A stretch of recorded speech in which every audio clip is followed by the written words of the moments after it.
Om.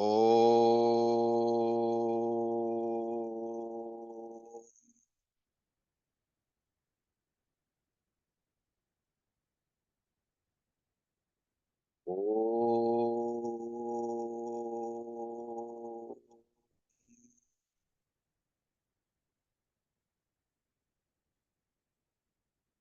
Om.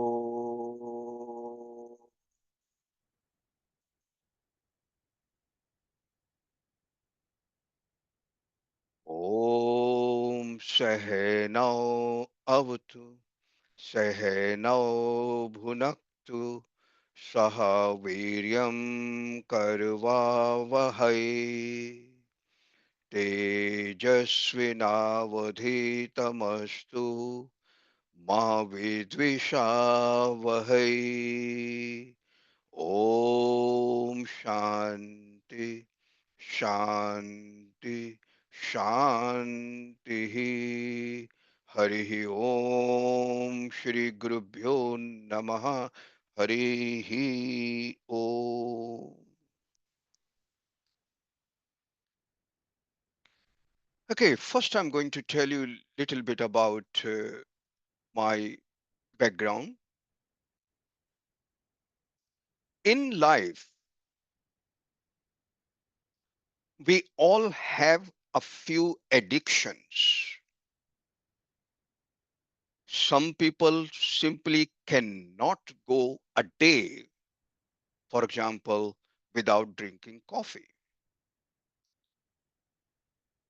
They need to start their day or feel awake.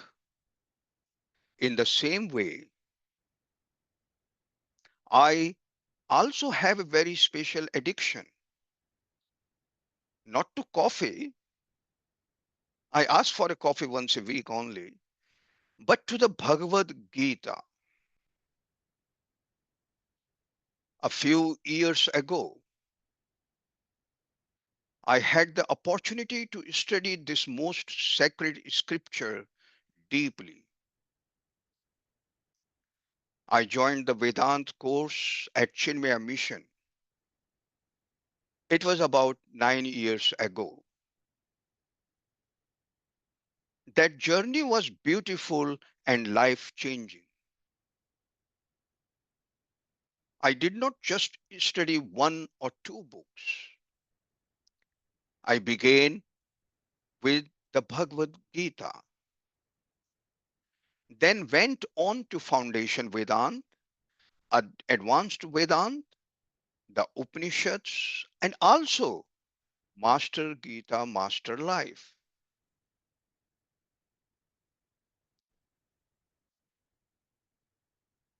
The first text I studied was the Bhagavad Gita. And after studying so many texts, the final course I took was also the Bhagavad Gita. So now you can imagine, I began and ended my journey with this divine scripture, the Bhagavad Gita. After completing all the courses in March 2021, there was one thought constantly in my mind. When will I begin studying again? When will I return to this divine study? This question kept echoing inside me. And then, by the grace of God and with your love and interest, the answer came. We always talk in the Bhagavad Gita what your deep desires are. God will give you the environment accordingly. Aradhana ji is witness of that. One fine day, my elder daughter asked me to teach Bhagavad Gita. It was very difficult for me to teach one to one. But because I wanted to learn Bhagavad Gita deeply and found the opportunity, so I started this WhatsApp BG Satsang group and began our Saturday video sessions in August 2021. It was a new beginning for me, a return to the Gita, not just as a teacher, but once again, first and foremost, as a student. Let me be honest with you. The first student of this Gita satsang was me. I'm not here to preach. I'm here to learn, to reflect, and to speak aloud my understanding. And as I speak, all of you are lovingly listening. In truth, I am learning every day, and you all are overhearing this learning. As we begin this journey once more, I humbly invoke the grace and blessings of Bhagavan Shri Krishna. May he guide me to learn with clarity and humility. May he guide all of us to absorb the deep wisdom of this eternal text. To every one of you who has shown interest, who has joined this satsang, who has given me the chance to study again, I offer my heartfelt gratitude. Now let us start Bhagavad Gita.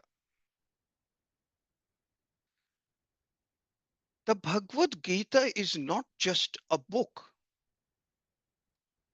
It is not just a scripture. It is not even just a spiritual guide.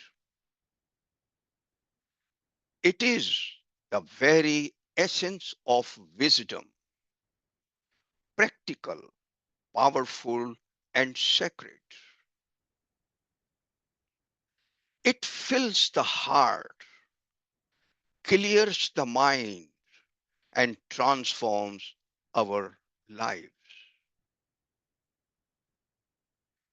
Let us walk this path together as sincere seekers, as humble learners, and as devotees of this divine knowledge. Before we begin our journey toward mastering life or seeking higher wisdom, let us first ask a simple but very important question. What is life?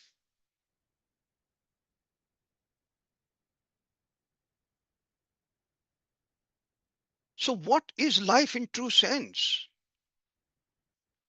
Life is a series of experiences. Just like a river is a flow of water, life is a flow of experiences. Now, think about a river. Visualize. Is a river just one drop of water? No. A river is made of many droplets of water flowing continuously, giving the appearance of one single river. In reality, it is not one thing, it is many flowing together. In the same way, life is not one solid thing.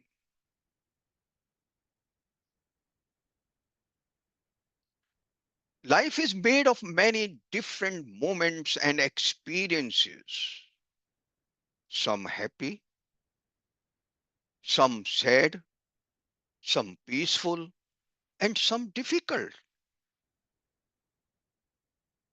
These experiences flow one after another. And we call this continuous flow by one name, life.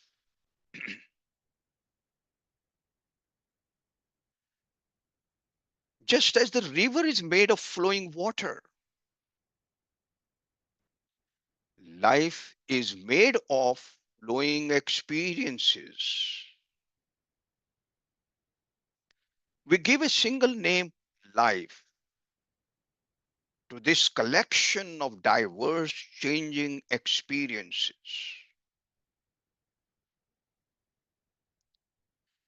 Now, let us go a little deeper. We break this life into small parts. We say 1 year, 1 month, 1 week, 1 day, etc. You may ask someone, how is life? And they may answer based on the experiences of just that day or that week or that month. For example, right now it is evening.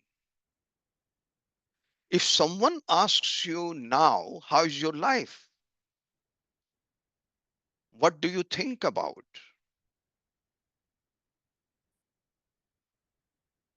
You reflect on what happened from morning until now, and you reply,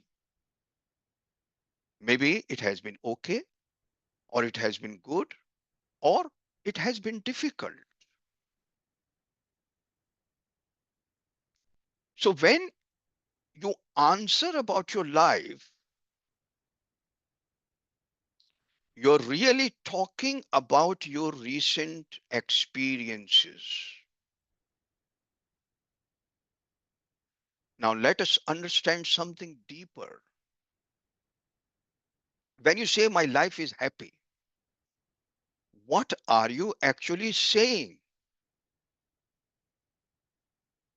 You are remembering many happy experiences of that period. When you say my life is sad, you're referring to painful or difficult experiences. But let us be honest and wise here. Is anyone's life completely happy or completely sad? No, that is not how life works. Even the poorest person who may not have much money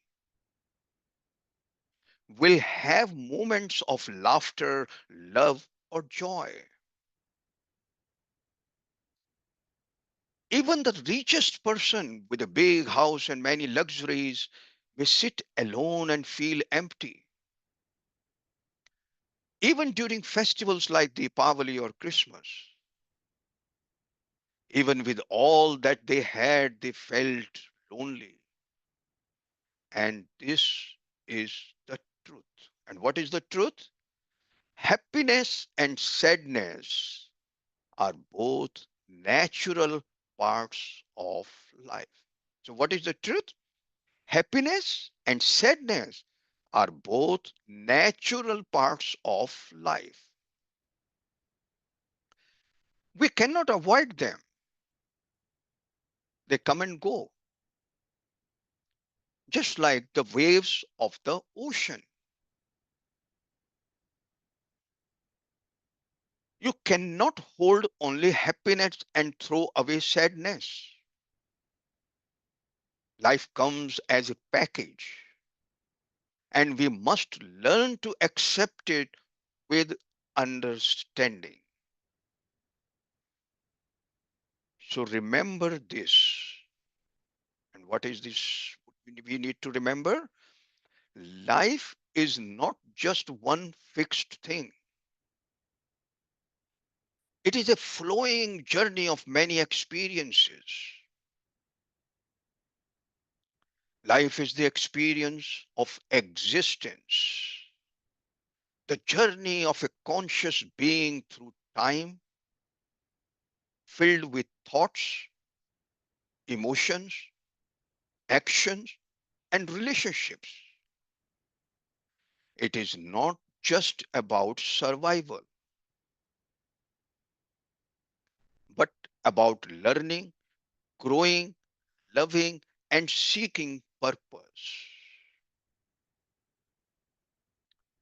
Spiritually, life is a temporary phase in the soul's eternal journey, meant for self realization and connection with the divine. It teaches us lessons through both joy and suffering, guiding us toward higher wisdom and inner peace. In essence,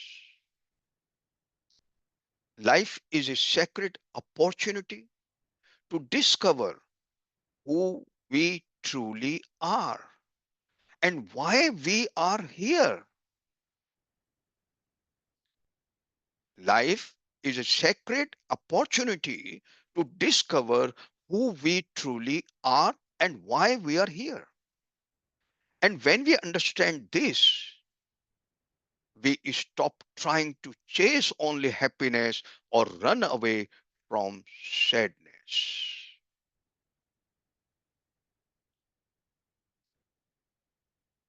Instead, we become wise, calm, and peaceful, watching life flow just like watching a river flow. This understanding is the first step on the path to mastering life. Now let me ask you a very important question. Think deeply. We all know that both happiness and sorrow are part of our lives. No one can deny this. Life brings both joy and pain, and it is a fact. Still, let us ask ourselves, what is our natural inborn desire? What do we all really want in our hearts? Even though happiness and sorrow are both present in life, our natural tendency, our inner drive is to move towards happiness and away from sorrow, which is the same thing. Move towards happiness and away from sorrow. We want more happiness. If possible, we want complete happiness. We also want to reduce sorrow. And if possible, we want to get rid of sorrow altogether. Now tell me, is there anyone here who does not feel this way?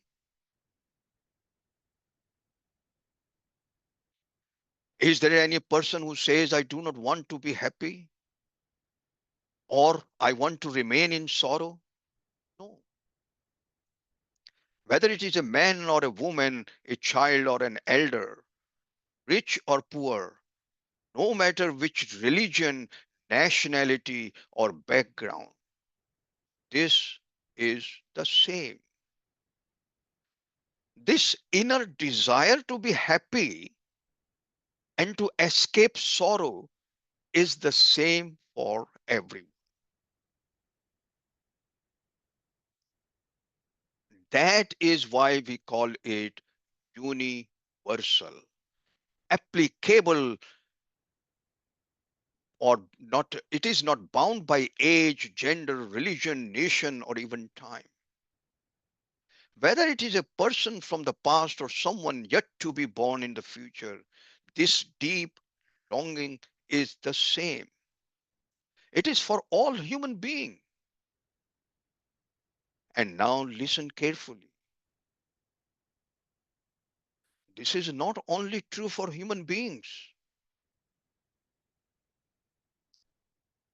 Even the smallest creature like an ant, if it is moving, can you guess where it is going? You can say confidently it is moving toward what it finds pleasant or away from what it finds unpleasant. That is the drive, happiness or escape from sorrow.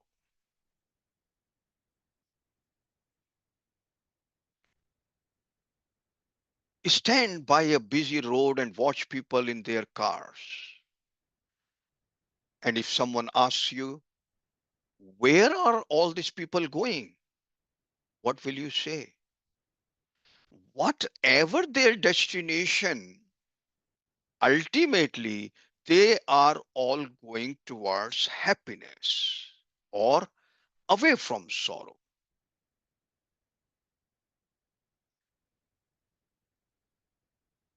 Now, why did you come here? You may say, I came to listen to you or I came to learn the Bhagavad Gita. But if we are honest and go deeper, what is the real reason? You came here seeking happiness. You came hoping to find relief from the troubles and worries of life. And it is the fact. This is the universal calling of every living being. It is not just a wish, it is the deepest pursuit of all of us. This powerful longing is what we call the goal of life, the Purusharth. What is the goal of life? The Purusharth. And what does Purusharth means? Purush means a human being. Arth means that which is sought or desired. So Purusharth means that which is sought by human beings. Now you will ask, what do human beings seek? Of course, too many things: money, success, relationships, pleasure, knowledge, etc. etc. These are all purusharths because we seek them. Why do we seek money? Not for the money itself, but because we believe it will bring us happiness. Why do we seek pleasures or even knowledge? Again, because we think they will make us happy or remove our sorrow. So, what is it that we are really seeking through all these things? Not the things themselves, but happiness and freedom from sorrow. This means that even though wealth, pleasure, or knowledge are sought, But the final goal, the true Purusharth, is something higher.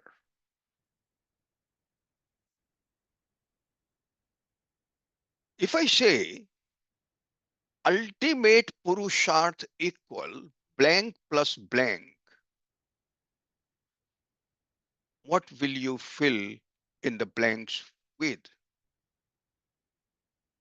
And the answer is ultimate Purusharth equal complete happiness plus complete freedom from sorrow. That's what we have been talking so far. This is what every soul longs for, whether they realize it or not. And when we speak of complete freedom from sorrow, there is a special word for it. It is called moksha. We have learned many times, we have heard many times. Moksha. It means liberation or freedom. But here we are not talking about physical freedom. We are talking about freedom from inner sorrow, freedom from mental suffering. Sometimes this highest human goal is also called Brahma Prapti, the attainment of Brahman.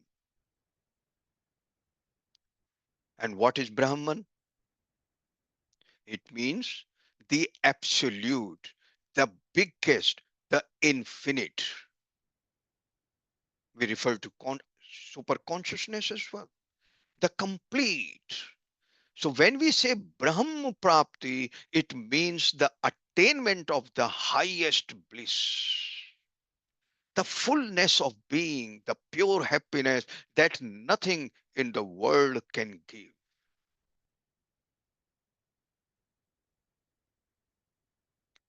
To summarize, every living being naturally seeks happiness and wants to avoid sorrow.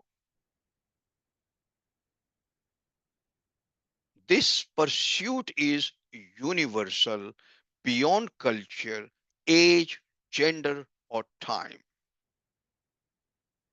This pursuit is called Purusharth, the human goal.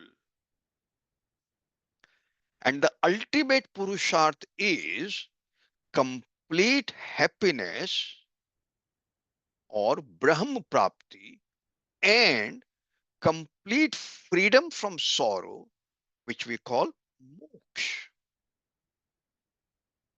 Now, you must have noticed here the last two sentences, complete happiness, Braham Prapti, and complete freedom from sorrow, moksha. I'm talking the same thing.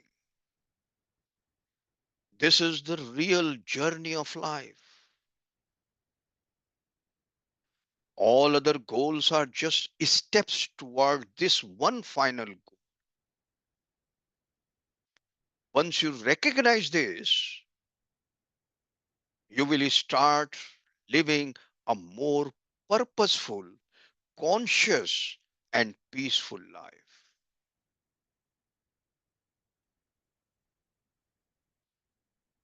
So far, we discussed three important words. Number one, Purusharth, the goal or purpose of human life. Number two, Moksha, liberation or freedom from bondage and sorrow. And number three, Brahma Prapti, attainment of Brahman or reaching the ultimate reality, which is infinite bliss and peace.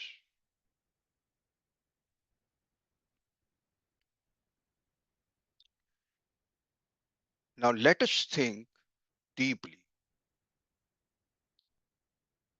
What is the ultimate Purusharth? The highest goal of human life. In simple terms, It is complete happiness and total freedom from sorrow. So, how do we say in Sanskrit? The word for ultimate is param. So, our English word was ultimate purusharth. For ultimate is param, and the phrase becomes now param purusharth.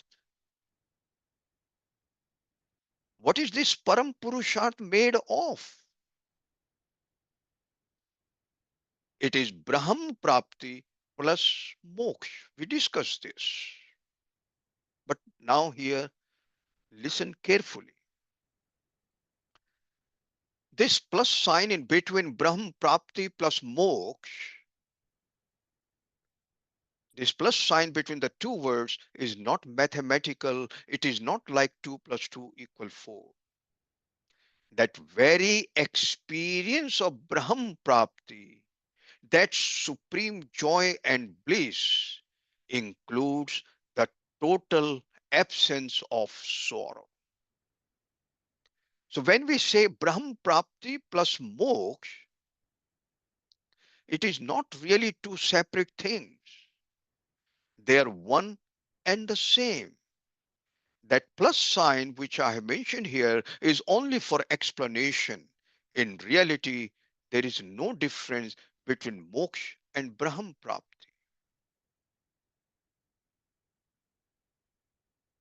Therefore, the Param Purusharth, the highest human goal, is Brahm Prapti, and that itself is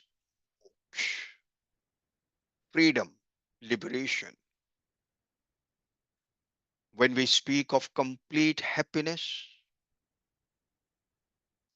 it automatically means there is no sorrow.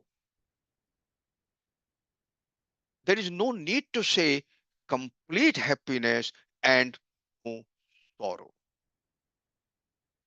Because when happiness is complete, sorrow cannot exist. The presence of one means the absence of the other. Therefore, complete happiness is itself the absence of sorrow.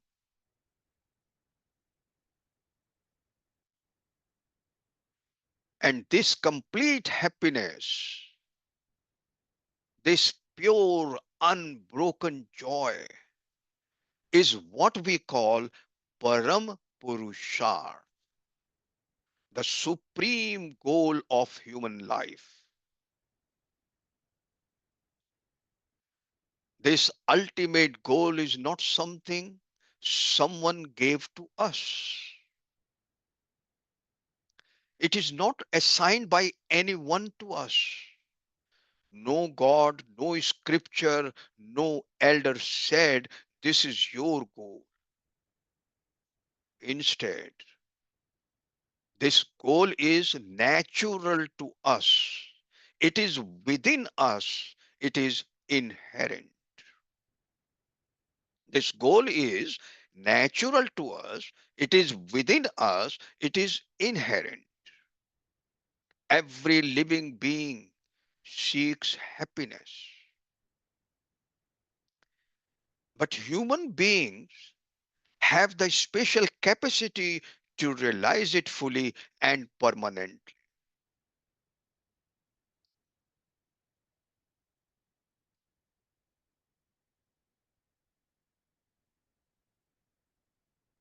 Now, listen carefully again.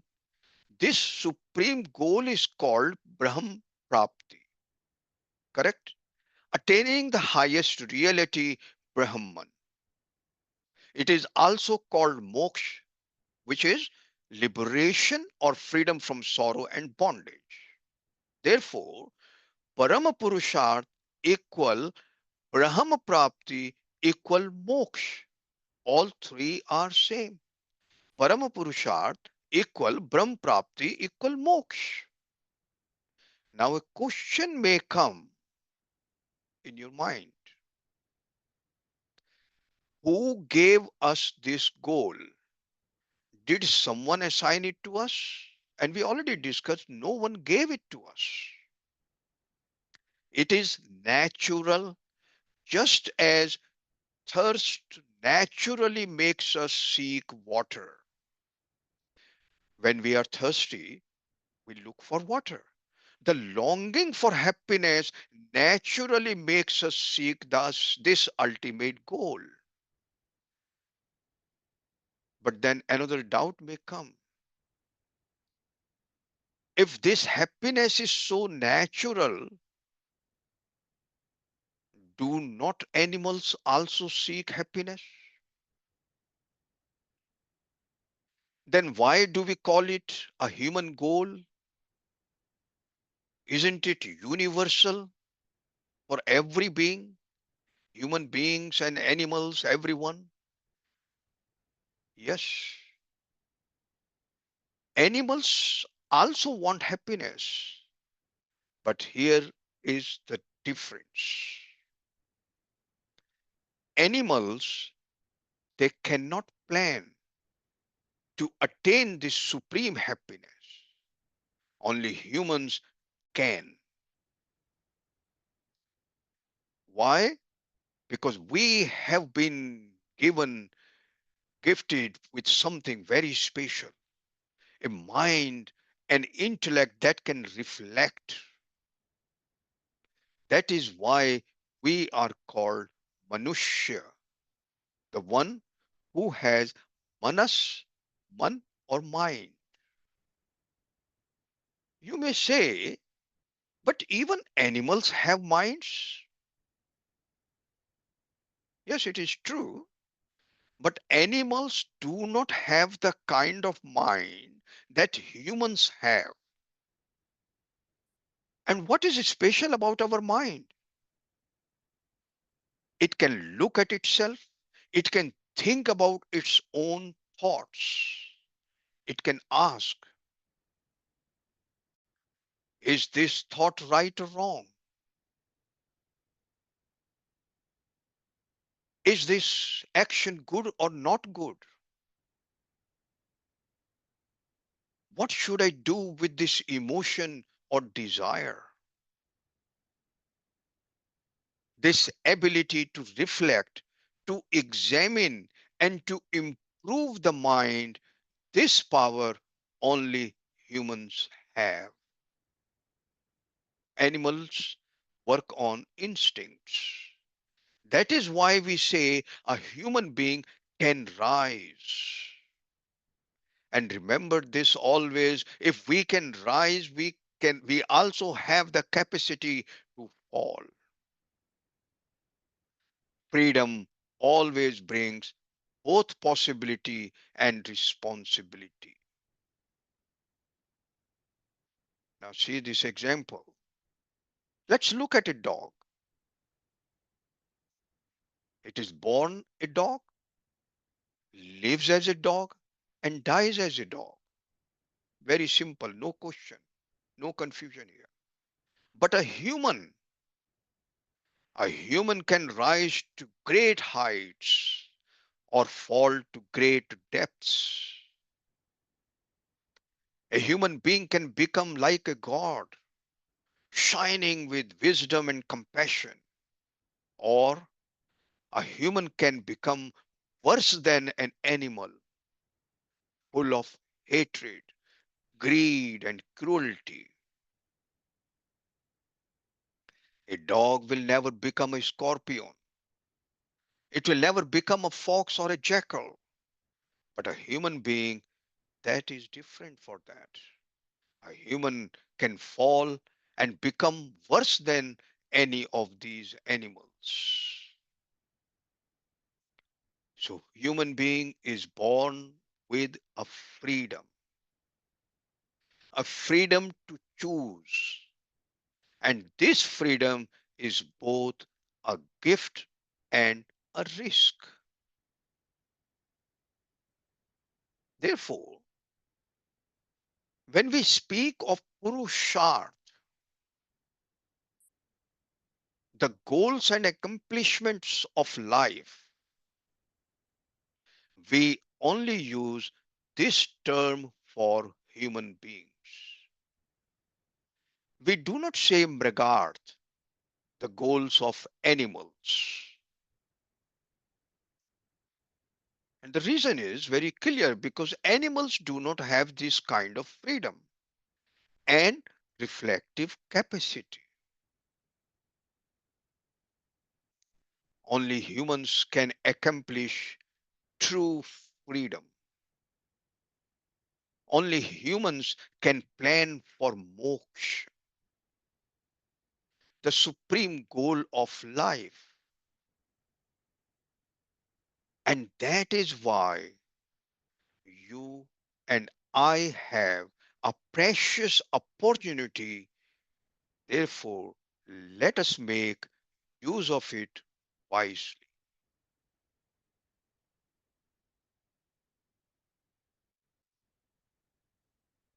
We have already discussed what Purusharth means. It refers to the goals of human life. Out of all these goals, there is one that stands above the rest. That is called Parama Purusharth, or the supreme goal of life. Now, why is it called the supreme goal? It is because this is what we all truly seek in our hearts. Even if we do not realize it clearly, deep down, we are all looking for lasting peace, complete happiness, and total freedom. This highest aim is not just some dream, it is something we can actually attain.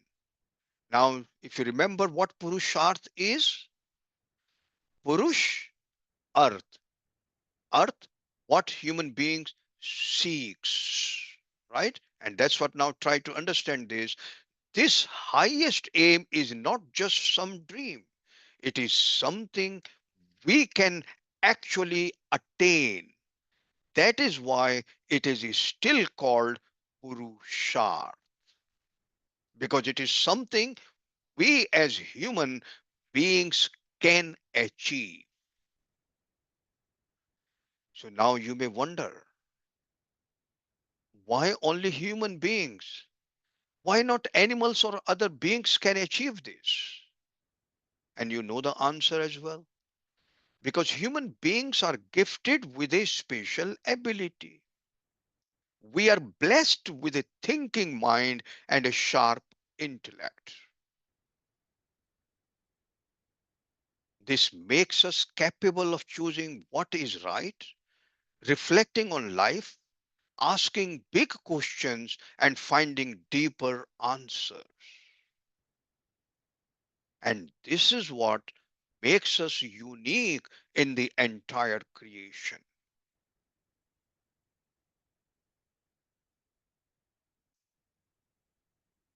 Now, naturally, the next question comes in mind. How can I reach this highest goal? We are talking about it, but now how can I reach this highest goal? Do I have any help on this path? Is there any guidance available for me? And I'm sure you must be thinking, Bhagavad Gītā. And I would say, you are partly right. But let me make it clearer. The source of our spiritual knowledge is not just the Bhagavad Gita alone. It is the Ved, the sacred spiritual wisdom of our culture. The Ved are the source of everything. The Bhagavad Gita is a shining jewel within the Ved. The word Ved comes from the Sanskrit root Vid, which means to know. So Ved literally means knowledge. And why is this important? Because only if you have a mind and an intellect, you can gain knowledge. That is why human beings can be educated.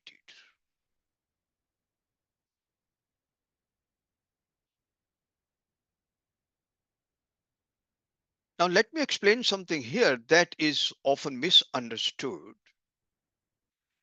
Education is not the same as skill training.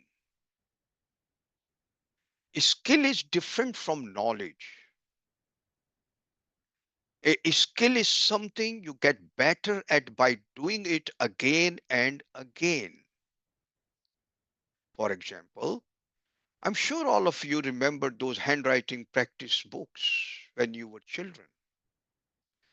Do you remember the cursive writing books? Often, your mother or father would hold your hand. First, your hand would rest on their hand. Then, slowly, they would guide you to hold the pencil. After weeks and weeks of writing like this, you slowly got better in writing. Eventually, you became skilled at writing on your own. This is how skill is developed through repetition and practice. In Sanskrit, we call this abhyas, which means repeated practice.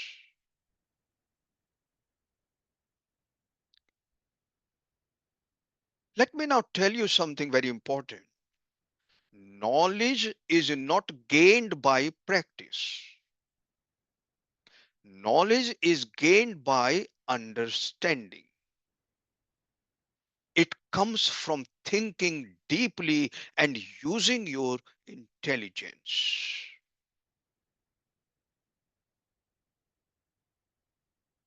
Therefore, if you want to achieve the Parama Purusharth, the supreme goal of life, you need both abhyas for your discipline and self effort, and knowledge that comes from clear thinking and the guidance of the scriptures like the Vedas and the Bhagavad Gītā.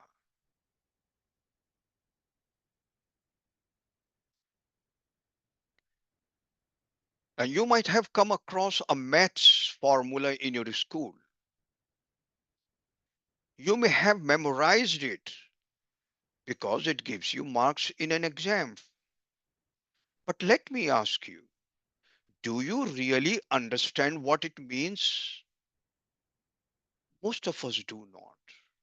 We remember the formula, but we do not grasp its meaning, true meaning. This is the difference between memorizing and knowing. Skill may come by practice, but true knowledge comes only through deep understanding and clear thinking. I'm just trying to give you a few examples so that you are clear about knowledge. The ancient texts that contain the complete and highest wisdom are called the Vedas.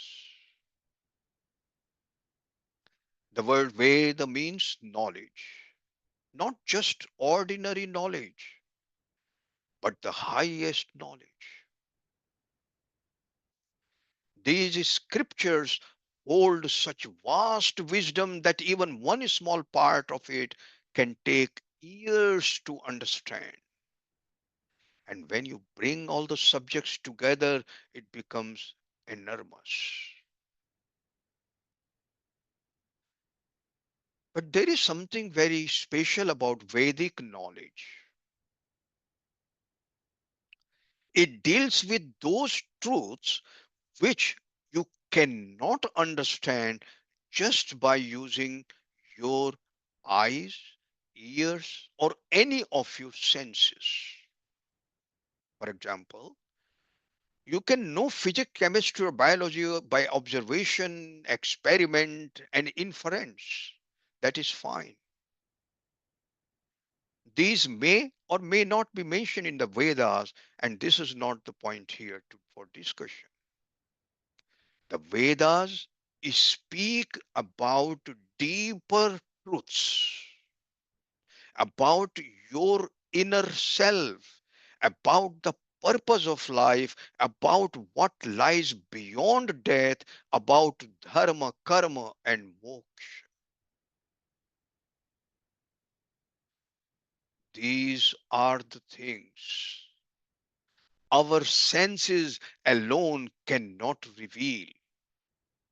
And for that, we need subtle understanding, a sharp intellect, and most importantly, grace of the Lord. Now you may ask, the Vedas are so vast. I do not have time or ability to read all of them. Is there one book that can give me the essence of the entire Vedic knowledge? And the answer is yes, there is one text, and I'm sure you know now. And it has some very special qualities. And what qualities we are looking for? It contains all the important ideas from the Vedas. It is written in a way that is easy to understand. It is interesting and engaging.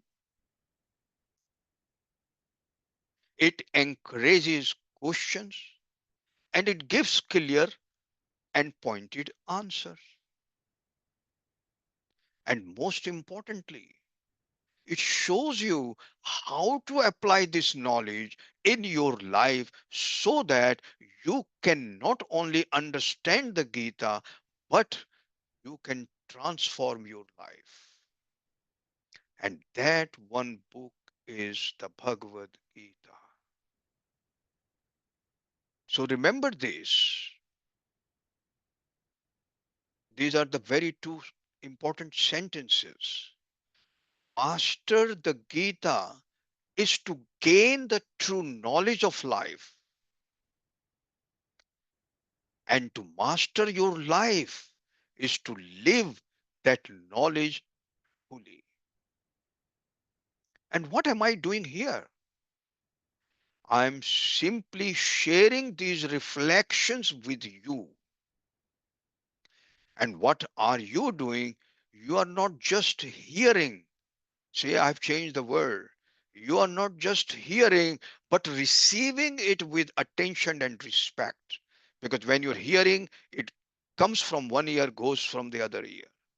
But you are receiving it with attention and respect. That is what makes this a sacred journey for both of us. So let us walk this path together.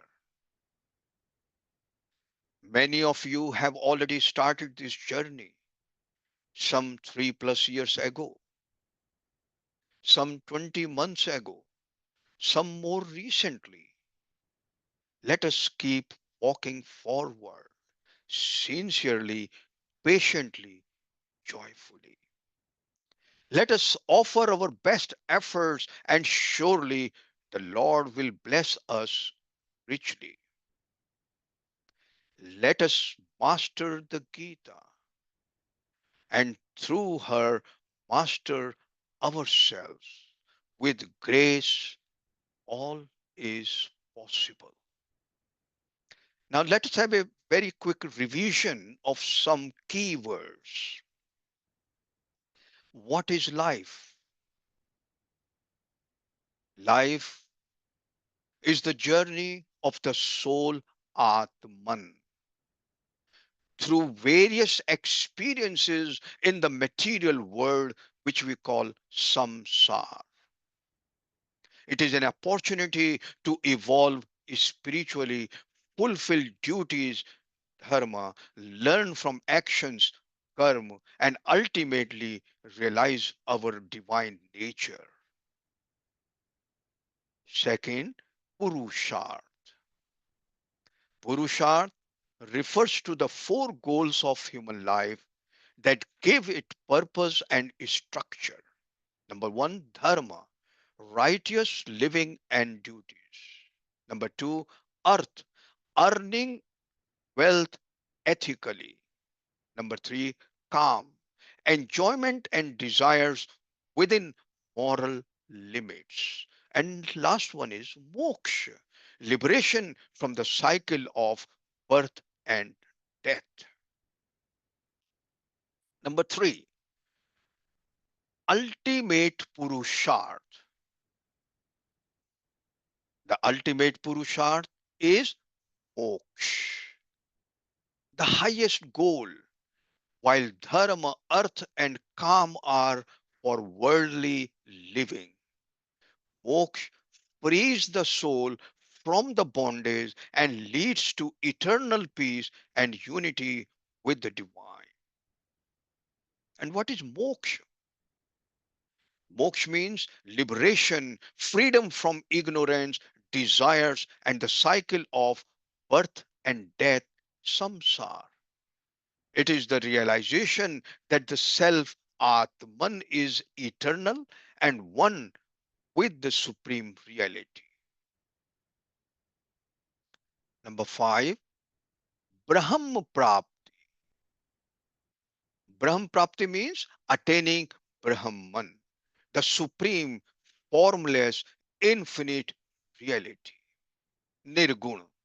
It is the final stage of moksha, where the soul merges with Brahman and there is no more separation, suffering, or rebirth. Number six, Brahman. Brahman is the absolute, unchanging reality behind everything in the universe. It is pure consciousness beyond form and time, the source of all creation, existence, and bliss. And the last one is the Parama Purusharth. Param Purusharth means the supreme goal of life, which is God realization or self realization. It refers to the highest spiritual aim, reaching moksha or Brahma Prapti, transcending all worldly desires.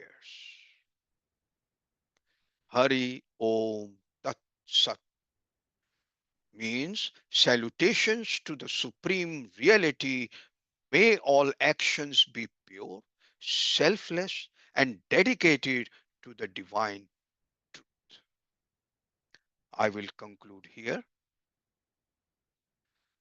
Om Purnamadaha Purnam Idam Purnat Purnam Udachyate Purnasya Purnam Adaya Purnam Eva Avashishyate. Om Shanti Shanti Shanti. Hari Om Shri Guru Bhyo Namaha. Hari Om.